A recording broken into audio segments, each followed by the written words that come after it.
No momento que aquilo vira um ato público de televisão para ser apresentado como um programa de televisão e não como uma corte de justiça, isso, ao meu ver, tem atrasado e prejudicado. Isso eu tenho dito a eles.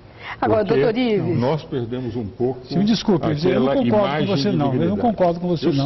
Porque eu acho que eles que deveriam já que de maneira se adequada, comportar, exatamente, não é um programa de televisão, isso não foi produzido, como em não tem direção. Qualquer outra atividade, você não fala de nós temos que corresponder a critérios. Mas é bom isso. Sim, não, mas eu acho que não é. Acho que a justiça interessa não o especialista, interessa a população inteira. Se fosse uma linguagem popular, eu concordo. Mas quando a população diz o seguinte: o Supremo recebe 100 mil causas por ano, e numa causa houve uma discussão dessas, significa que as 99.900 e poucas causas em que as decisões foram corretas, essas causas não são relevantes, porque só esse fato foi capaz de desmoralizar toda a justiça.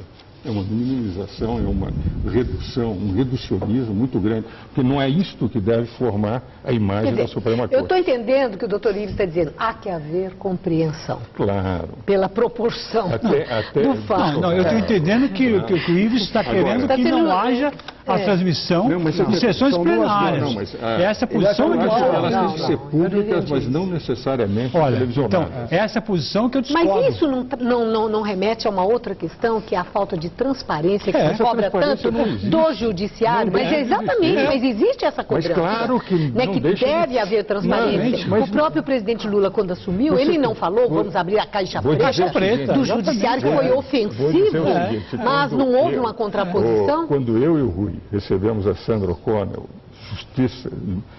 juíza da Corte Suprema Americana, no momento da decisão, eles decidem sem que as partes saibam.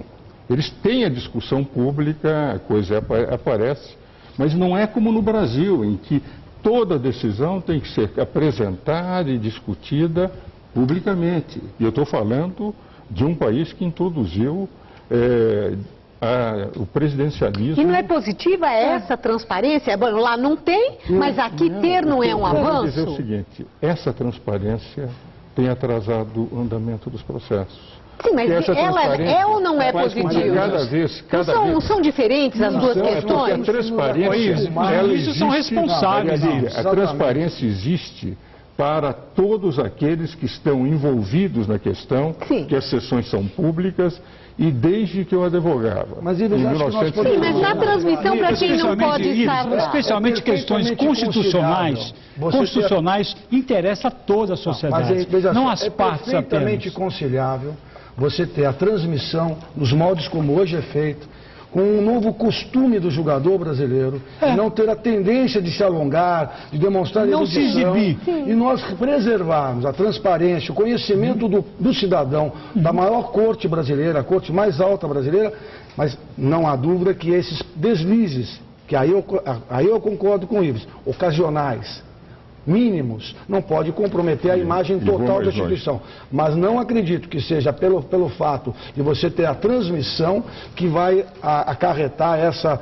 perda da liturgia do cargo. Agora, eu vou Nós temos que conciliar as duas situações. A gente tem que ter responsabilidade. Mas um dado que vem trazendo um outro problema. A meu ver, todo magistrado tem que falar nos autos.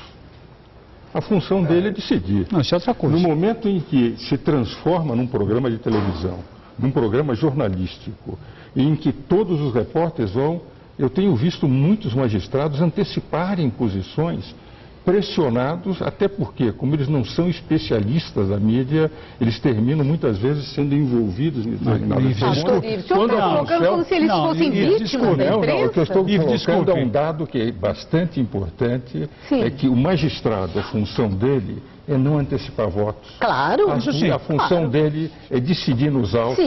E os advogados têm que ter a tranquilidade de que aquele magistrado vai decidir exclusivamente nas questões. Agora, quando há um programa, e daí quando saem todos os jornalistas se aproximam. Ives, desculpe, não é um programa de televisão. É transmissão de uma sessão plenária. E não tem jornalista nenhum Isso, não tem nenhum jornalista. Não os jornalistas acompanham. Mas não interrompem. Mas não interrompem nunca. Mas aí é que está. Mas quando eu estou falando assim, a entrevista vem logo em seguida. Não é assim. No momento isso em que é outra sai, coisa, é outro momento. Terminou a sessão.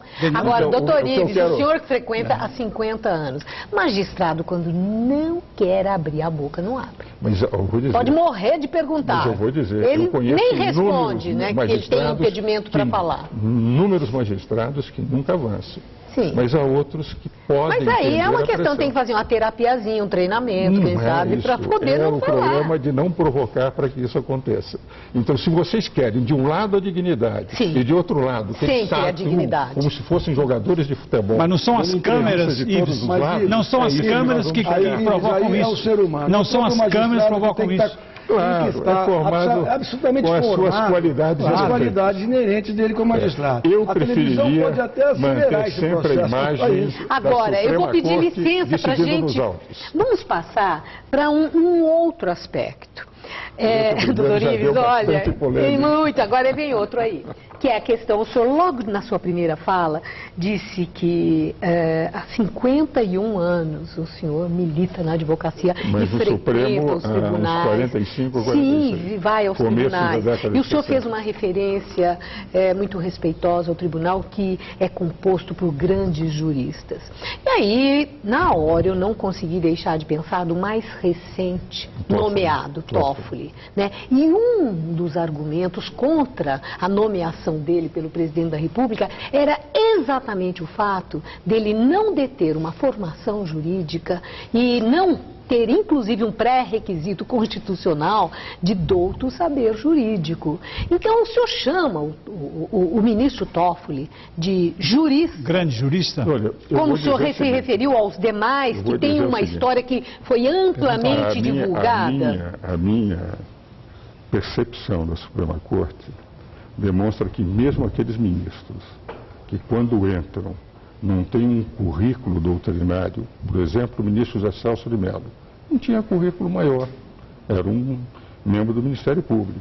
Não foi ele que passou em primeiro lugar no concurso? Não, foi. Passou em primeiro lugar no concurso, tem esse mérito. Quando falou em grande jurista, de ser professor universitário, livros publicados, etc., ele tinha umas anotações da Constituição. E se transformou, indiscutivelmente, um dos maiores ministros da Suprema Corte. Mas já vinha com uma outra bagagem. Nós tivemos, por exemplo, um advogado, que foi presidente do Supremo Tribunal Federal, o ministro Maurício Correia. Foi um dos homens excepcional. Ele deu a dignidade que o Poder Judiciário devia ter perante os outros poderes.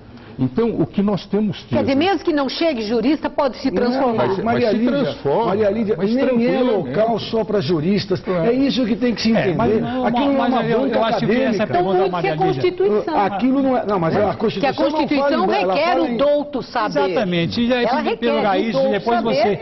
Esse ministro, que é o Toffoli que está se referindo, quer dizer, ele foi, inclusive, perdeu 2 concursos para a magistratura. Mas olha, isso não... Mauro, tem que ser levado em consideração, Mauro, eu examinei 8 mil candidatos para magistrados em 3 concursos para magistratura e aprovei menos de uma centena.